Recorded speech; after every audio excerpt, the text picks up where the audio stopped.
President of Philippines threatened citizens resisting the vaccine with an arrest and also said go to India.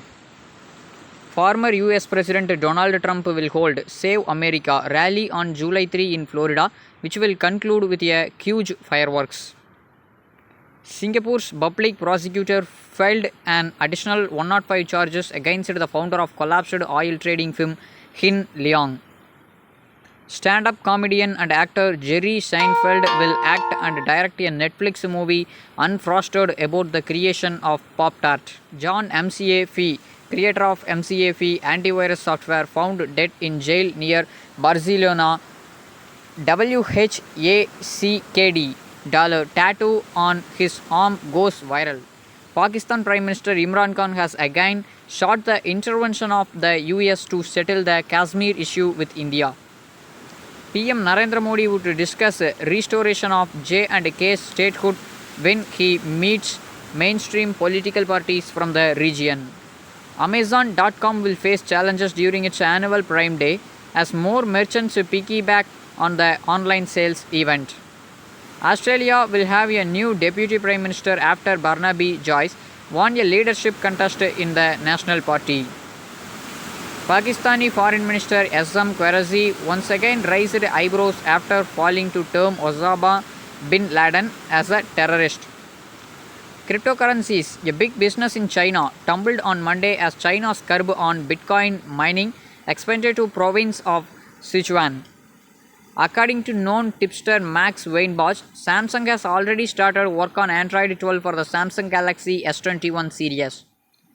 Goldman Sachs has launched its transaction bank in Britain, expanding the business after launching in the United States last year.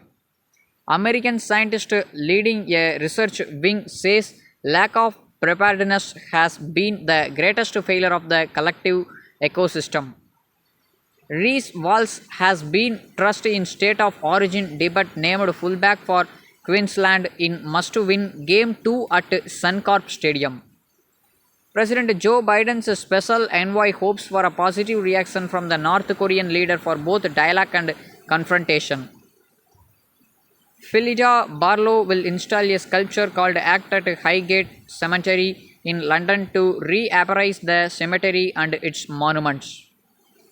PDP chief Mehbooba Mufti will stress on a collective fight for restoration of statehood and Article 370 in meeting with PM Modi. Australia's top economics back government measures to speed transition to electric cars to meet emission reduction targets. German Chancellor Angela Merkel's Conservatives promised voters they will cap the corporate tax rate, wealth and inheritance taxes. Fit India Mission, in association with the Ministry of Ayush, will launch 25 yoga centers as Fit India Yoga Centers. 2 new species of rare ant genus Myrmecina discovered in Mizoram by scientists from Asoka Trust for Research in Ecology. American Airlines on Sunday said it would cancel around 1% of its flights in July to serve a surprise uptick in travel demand. The British cycling performance director Stephen Park has promised his riders will win in the right way at the Tokyo Olympics. Rise in religious conservatism in Indonesia is drawing talent away from what some view as un-Islamic jobs in banking. Studies show that menopause and acute emotional shock may cause Takotsubo cardiomyopathy or broken heart syndrome. Spaniard John Rahm birdied the final 2 holes to emerge last man standing and win a wild US Open at Torrey Pines. Scott Morrison defended side stops on his G7 itinerary exploring his family roots in UK, calling it as an act of soft diplomacy. Dollar held near multi-month peaks against other major currencies after the US Federal Reserve surprised markets last week. Viacom 18 and G Entertainment are in initial talks for a potential merger that could create a large media film. Brazil became the second country after the US to surpass 500,000 COVID-19 deaths as it grapples with a third wave of pandemic. Weightlifter Laurel Hubbard from New Zealand will become the first transgender athlete to compete at the Tokyo Olympics 2021.